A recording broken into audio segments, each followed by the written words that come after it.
The Middle East is now entering one of its most volatile and dangerous phases in decades as a rapidly expanding conflict between Iran, the United States, and Israel draws in additional regional actors.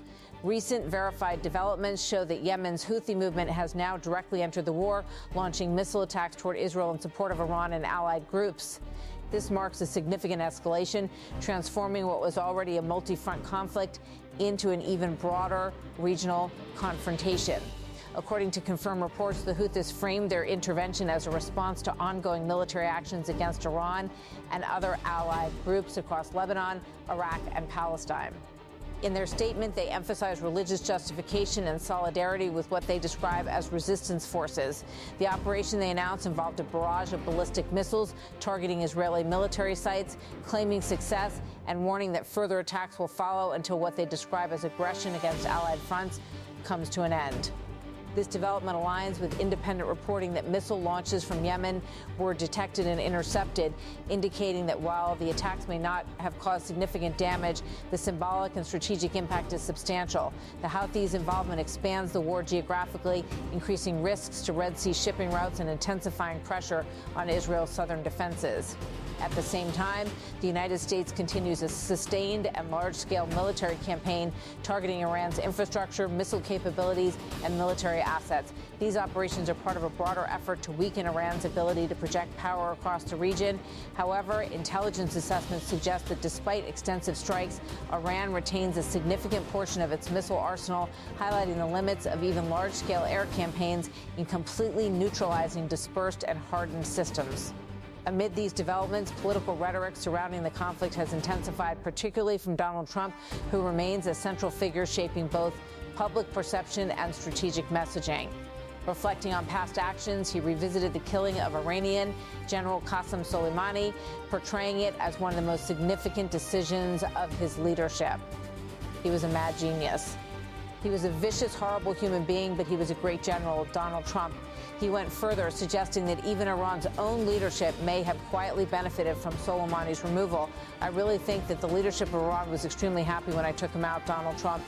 These remarks illustrate how past events continue to shape current narratives and justifications for ongoing military actions. A major theme of his statements was the assertion that U.S. military operations have severely crippled Iran's capabilities. The U.S. armed forces been annihilating Iran's military capacity with force, precision, skill like the world has never seen. Donald Trump, he described the current campaign as relentless and highly effective. We're crushing Iran's currently as we speak. Donald Trump. However, independent intelligence assessments indicate that while Iran has suffered significant damage, much of its missile capability remains intact. This contrast highlights a broader gap between political messaging and battlefield realities, where statements often emphasize total dominance while the situation on the ground remains more complex. The issue of nuclear weapons also featured prominently in his remarks, reinforcing a longstanding justification for U.S. actions against Iran. I would never allow the world's #1 state sponsor of terror to obtain a nuclear weapon. Donald Trump. He further argued that decisive military action prevented a catastrophic outcome. If they would have had a nuclear weapon, I wouldn't be here right now. Donald Trump. This reflects enduring concerns in U.S. and Israeli policy circles about Iran's nuclear ambitions, which have been a central driver of regional tensions for years. Another critical aspect of his statements focused on negotiations. He claimed that Iran is seeking talks under pressure from ongoing strikes. They are negotiating. They're begging to make a deal. Donald Trump. This claim remains contested, as early reports showed mixed signals, with Iranian officials publicly denying negotiations even as indirect contacts were rumored. The uncertainty surrounding diplomacy underscores how fragile and unclear the path to de-escalation remains. Some of the most controversial statements involve sweeping claims about the destruction of Iran's military. Iran's navy is gone. It's all sunk. Donald Trump. Their air force is dead. Totally, completely dead. Donald Trump. Their leaders are all dead. Donald Trump. These assertions are not fully supported by verified information. While Iran has experienced significant losses, it continues to conduct missile and drone operations across multiple regions, indicating that its military structure is still functional. Such statements reflect a pattern of emphasizing overwhelming success, even when evidence suggests a more nuanced situation. The conflict itself has expanded far beyond a single front.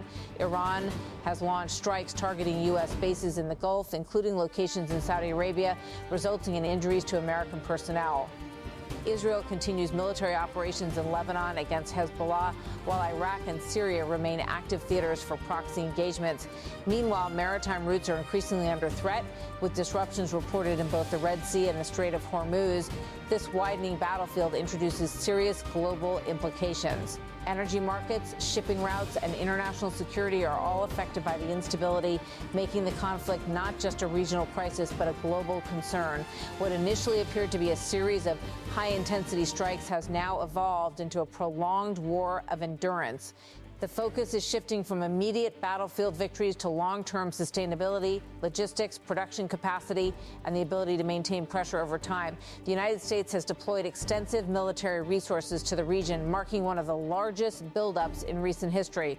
Iran, on the other hand, continues to rely on decentralized systems and allied groups across multiple countries, allowing it to sustain operations despite heavy losses. The entry of Yemen's Houthis into the war represents a major turning point. It signals that the conflict is no longer contained and is instead becoming a broader regional confrontation involving multiple state and non-state actors. At this stage, the situation remains highly uncertain. Military escalation continues alongside unclear diplomatic efforts, while political narratives often diverge from verified realities. Whether the conflict moves toward de-escalation or further intensification will depend on a complex mix of battlefield developments, negotiations, and strategic decisions made in the coming days. The stakes are extremely high, not just for the countries directly involved, but for the wider region and the world.